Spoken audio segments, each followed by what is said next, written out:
1절의 말씀부터 함께 합독하겠습니다. 느부갓네살이 다스린 지 2년이 되는 해에 느부갓네살이 꿈을 꾸고 그로 말미암아 마음이 번민하여 잠을 이루지 못한지라. 왕이 그의 꿈을 자기에게 알려주도록 박수와 술객과 점쟁이와 갈대와 술사를 부르라 말하매 그들이 들어가서 왕의 앞에 선지라.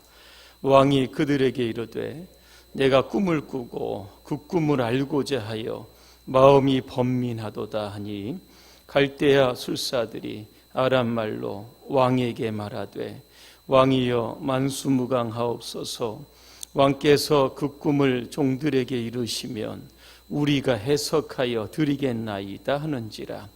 왕이 갈대아인들에게 대답하여 이르되 내가 명령을 내렸나니 너희가 만일 꿈과 그 해석을 내게 알게 하지 아니하면 너희 몸을 쪼갤 것이며 너희의 집을 거름더미로 만들 것이요 너희가 만일 꿈과 그 해석을 보이면 너희가 선물과 상과 큰 영광을 내게서 얻으리라. 그런즉 꿈과 그 해석을 내게 보이라 하니. 아멘. 느부갓네살의 꿈이라고 하는 주제로 말씀을 드립니다. 사람은 누구다 꿈을 꿉니다. 지난밤에 어떤 꿈을 꾸셨습니까? 기억 잘 안 나시죠? 저는 얼마 전에 꿈을 꾸었습니다. 꿈에 보니까 주일 예배 시간입니다. 제가 이렇게 강단에 서 있고 설교를 이렇게 하려고 합니다. 제가 보통 주일 원고 설교를 한 17장 정도 그렇게 작성을 합니다. 그런데 설교를 하려고 원고를 딱 보니까 순서가 뒤죽박죽 되어 있는 겁니다. 이상하다. 순간 당황합니다. 그래서 이 1부터 17 그 순서를 맞추려고 하는데 이게 잘 안 되는 겁니다. 꿈속에서. 계속 또 엉키는 겁니다. 그러다가 잠이 깼습니다. 여러분 중에 제 꿈을 해석할 분이 계신다고 하면 짜장면 한 그릇에 제가 모시도록 하겠습니다. 언제든지 전화 주시기 바랍니다. 꿈에는 보통 두 가지가 있습니다. 하나는 하나님이 주시는 꿈입니다. 창세기 28장에 보니까 야곱이 형 에서를 속이고 브엘세바 외삼촌의 집으로 갑니다. 하란을 지나 베델의 광야에 임하게 되는데 밤입니다. 그래서 돌베개를 하나 가지고 잠을 자는데 꿈을 꿉니다. 꿈속에서 사닥다리가 하나가 보이는데 이게 땅에서 하늘까지 닿는 겁니다. 그리고 천사들이 그 사닥다리를 오르락 내리락 하는 겁니다. 그래서 야곱이 꿈속에서 이렇게 보니까 사닥다리 끝에 그가 하나님을 보게 됩니다. 야곱이 하나님을 보았을 때 하나님은 야곱에게 이런 말씀을 합니다. 나는 여호와니 너희 조부 아브라함의 하나님, 너희 아버지 이삭의 하나님이다. 내가 누워있는 땅을 너와 내 자손에게 주겠다. 내 자손이 땅에 티끌같이 많아지겠고 땅의 모든 족속이 너와 내 자손을 인하여 복을 받으리라. 내가 어디로 가든지 내가 너와 함께 하겠으며 내가 내게 허락한 것을 이룰 때까지 너를 떠나지 아니하리라 그랬습니다. 야곱이 잠이 깹니다. 그리고 그가 배웠던 돌베개에 기름을 붓고 하나님을 찬양합니다. 하나님께서 과연 여기 계시거늘 내가 알지 못하였다 그랬습니다. 야곱이 꾼 꿈은 하나님께서 주신 꿈입니다. 창세기 41장에 보니까 애굽의 바로 왕이 또 꿈을 꿉니다. 나일강 하수에 살찌남소 7마리가 갈대밭에서 풀을 뜯는데 갑자기 흉악하고 마른 암소 7이 나와서 살찐 암소 7을 잡아먹습니다. 잠시 후에 이번에는 한 줄기에 무성하고 충실한 7 이삭이 나옵니다. 그런데 잠시 후에 보니까 가늘고 동풍에 마른 7 이삭이 나오더니 좋은 이삭을 삼켰다 그랬습니다. 이 꿈을 꾸고 난 이후에 그는 번민하여 잠을 이루지 못합니다. 애굽의 술사들을 불러 이야기하지만 대답을 하지 못합니다. 그때 누가 나섭니까? 요셉이 나섭니다. 요셉이 바로에게 이렇게 이야기합니다. 창세기 41장 28절입니다. 하나님이 그가 하실 일을 바로에게 보이심이니라 그랬습니다. 이것도 역시 하나님께서 주신 꿈입니다. 마태복음 2장입니다. 헤롯 왕이 동방박사를 부릅니다. 나도 예수께 경배하려고 하니까 아기 예수가 태어난 곳 거 경배하고 돌아오는 길에 나에게 그 정보를 좀 알려달라 그랬습니다. 근데 어떻게 됐습니까? 창세기 2장 12절에 보니까 그들은 꿈에 헤롯에게로 돌아가지 말라 지시하심을 받아 다른 길로 고국으로 돌아갔다 그랬습니다. 역시 하나님께로 주신 꿈입니다. 칼융이라고 하는 사람 꿈을 이렇게 정의합니다. 신이 앞으로 될 일을 미리 보여주는 계시의 수단이다. 이게 꿈이라고 정의했습니다. 또 하나는 자연적인 꿈이 있습니다. 이게 보통 우리들이 꾸는 꿈이 되게 이런 꿈입니다. 전도서 5장 3절에 보니까 이런 말씀이 있습니다. 걱정이 많으면 꿈이 생긴다 그랬습니다. 여러분 낮에 이런저런 걱정, 근심 걱정 이거 하다 보면 저녁에 주무실 때 나도 모르게 이상한 꿈을 꾸게 됩니다. 프로이드는 꿈을 이렇게 정의합니다. 낮의 의식 세계 가운데 일어나는 사건이 무의식 세계에 연장되는 것이다. 이렇게 이야기합니다. 오늘 바벨론의 왕이었던 느부갓네살 왕 통치한 지 2년 만에 한 꿈을 꾸게 됩니다. 그 꿈은 그로 하여금 번민하게 만들었고 잠을 이루지 못하게 만듭니다. 그 꿈이 무엇일까? 31절에 나옵니다. 왕이 큰 신상을 보게 됩니다. 그런데 그 머리는 금이고 가슴과 두 팔은 은이고 배와 널쩍다리는 노시고 종아리는 쇠입니다. 그런데 종아리에 얼마는 쇠고 얼마는 진흙이었습니다. 그런데 손대지 아니한 돌이 산에서 나옵니다. 그리고 새와 흙과 그 진흙에 발을 쳐서 무너뜨립니다. 그리고 그 우상을 친 돌은 태산을 이루어 온 세계에 가득했다 그랬습니다. 자, 이 꿈을 오늘 느부갓네살은 어떤 꿈인지 잘 모릅니다. 그래서 오늘 바벨론에 있었던 박사, 술객, 점쟁이, 술사 모두를 부릅니다. 내가 꾼 꿈을 말하고 그 꿈을 해몽하라 그랬습니다.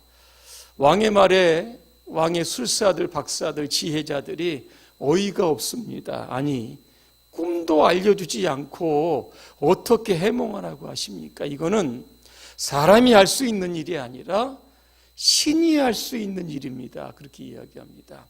이 말을 듣고 느부갓네살 왕이 12절과 13절에 보면 진노하고 통분했다 그랬습니다. 그래서 바벨론의 모든 지혜자들을 죽이라고 하는 명령을 내립니다. 여기에 포함됐던 사람들이 누굽니까? 다니엘과 세 친구도 포함이 됐던 겁니다. 왕의 명령을 받고 왕의 근위대장이었던 아리옥이라고 하는 사람이 지혜자들을 죽이러 나갑니다. 그러다 누구를 만나냐면 다니엘을 만납니다. 다니엘이 근위대장에게 이렇게 요구를 합니다. 내가 좀 왕을 좀 아련할 수 있도록 자리를 좀 마련해달라. 이렇게 해서 왕과 다니엘이 독대의 시간을 갖습니다. 다니엘이 왕에게 이렇게 이야기를 합니다. 시간을 주시면 내가 그 꿈과 해석을 말씀해 드리겠습니다. 이렇게 이야기합니다. 살다 보면 때하는 위기가 찾아올 수 있습니다. 위기라는 단어를 보니까 위기인 동시에 기회라고 하는 뜻입니다. 그런데 위기는 하나님이 주시기도 하고 기회도 하나님이 주시는 겁니다. 참새 한 마리도 하나님의 허락이 없이면 땅에 떨어지지 않습니다. 오늘 다니엘과 그의 친구들에게 찾아온 위기, 그 위기가 그들에게 왜 찾아왔는지 그 이유를 알 수는 없었지만 나중에 가서야 그 이유를 알게 되었던 겁니다. 오늘 여러분의 삶에 때 아닌 어려움이 찾아오신다라고 하면 큰일 났다 이렇게 걱정하지 마시길 바랍니다. 왜냐하면 하나님은 위기를 기회로 바꾸십니다. 자, 다니엘이 근위대장에게 이야기합니다. 왕을 만나게 해달라.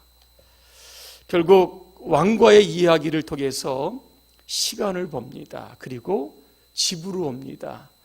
그 다음에 여러분 다니엘과 그의 친구들이 무엇을 했는지 아십니까? 기도했습니다. 무엇을 위해 기도했을까? 두 가지입니다. 하나는 느부갓네살 왕이 무슨 꿈을 꾸었는지 알려주십시오. 또 하나는 바벨론의 모든 지혜자들이 죽지 않게 해주십시오. 이런 두 가지 기도 제목입니다. 이 기도가 응답이 됩니다. 19절을 제가 읽어드립니다. 이에 이 은밀한 것이 밤에 환상으로 다니엘에게 나타나 보임에 다니엘이 하늘에 계신 하나님을 찬송했다 그랬습니다. 그리고 다니엘이 왕을 만나서 그의 꿈을 이야기하고 그 꿈에 대한 해석을 이야기했던 겁니다. 그 해석 끝에 제가 아까 돌이라고 했는데 이 돌이라고 하는 것이 도대체 무엇일까? 베드로전서 2장에 보니까 이런 말씀이 있습니다.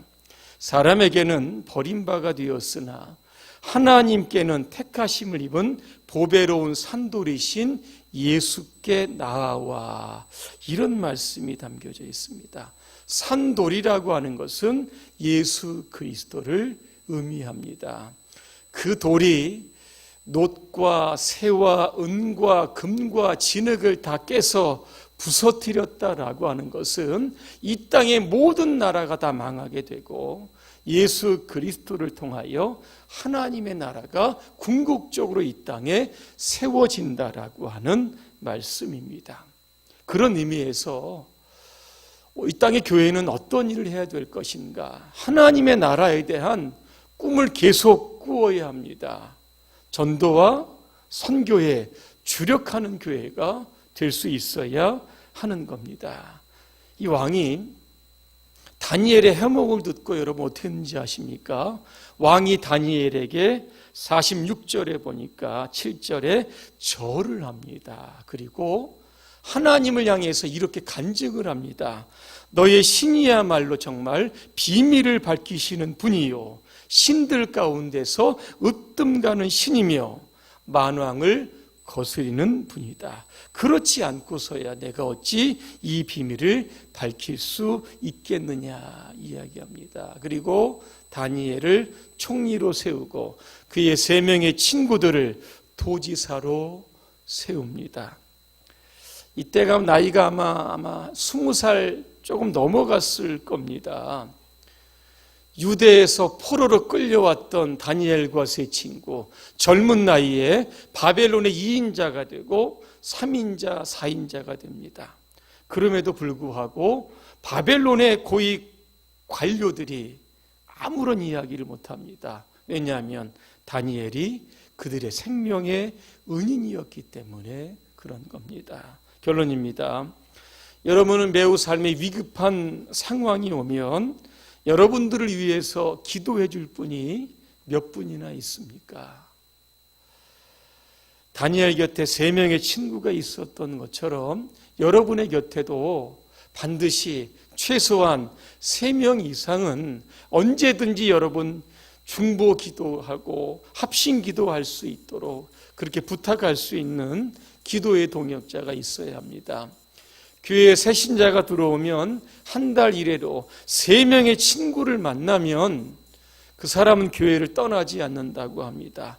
여러분들이 바로 이 새가족들의 친구가 되어주시고 우리 성도의 어려움과 아픔을 위해서 기도할 수 있는 그런 친구들이 되시기를 간절히 소망합니다. 에스겔서 36장 37절입니다. 주 여호와께서 이같이 말씀하셨느니라. 그래도 이스라엘 족속이 이같이 자기들에게 이루어 주기를 내게 구하여야 할지라 그랬습니다. 우리를 향한 하나님께서는 축복의 플랜을 분명히 가지고 계시지만 우리가 기도하지 않으면 그 축복은 나와는 상관없는 것이 되는 겁니다. 그리고 우리가 기도를 하면 하나님께서 지혜를 주시고 지식을 주십니다. 21절에 보니까 은밀한 것을 환상 중에 보여주셨던 그 하나님을 다니엘은 이렇게 찬양합니다. 하나님은 지혜자에게 지혜를 주시고 총명한 자에게 지식을 주시는도다. 이렇게 고백하고 있습니다. 올 한해 우리는 어떤 일을 만날지 모릅니다. 정말 때 아닌 위기를 만날 수도 있습니다. 오늘 그럴 때마다 다니엘과 세 친구들이 했던 기도, 아마 4명이서 손을 꼭 붙잡고 그 위기를 넘어갈 수 있는 지혜를 달라고 아마 부르짖고 밤새도록 그들은 부르짖었을 겁니다. 그때 그들에게 여러분 은밀한 것을 보여주셨습니다. 너는 내게 부르짖으라. 내가 알지 못하는 은밀한 비밀을 내게 보이리라. 그렇게 말씀합니다. 여러분 기도를 통하여 지혜를 구하시고 여러분의 삶의 위기를 여러분 지혜롭게 극복하시기를 주님의 이름으로 축원합니다. 기도하겠습니다. 은혜로우신 하나님, 우리의 삶에 때 아닌 위기가 찾아올 때가 있습니다. 그럴 때마다 혼자 기도할 수도 있지만 함께 기도의 친구들을 불러 합심 기도할 수 있도록 도와주시옵소서. 기도할 때 하나님께서 지혜를 주십니다. 지식을 주십니다. 은밀한 일을 보여주시고 문제를 해결할 수 있도록 방법을 보여주십니다. 그리하여 오늘 다니엘과 세 친구들이 위기를 극복하고 바벨론의 2인자, 3인자, 4인자가 되었던 것처럼 이 시대 우리 모두도 하나님 앞에 크게 쓰임받게 하여 주시옵소서. 예수님의 이름으로 기도합니다. 아멘.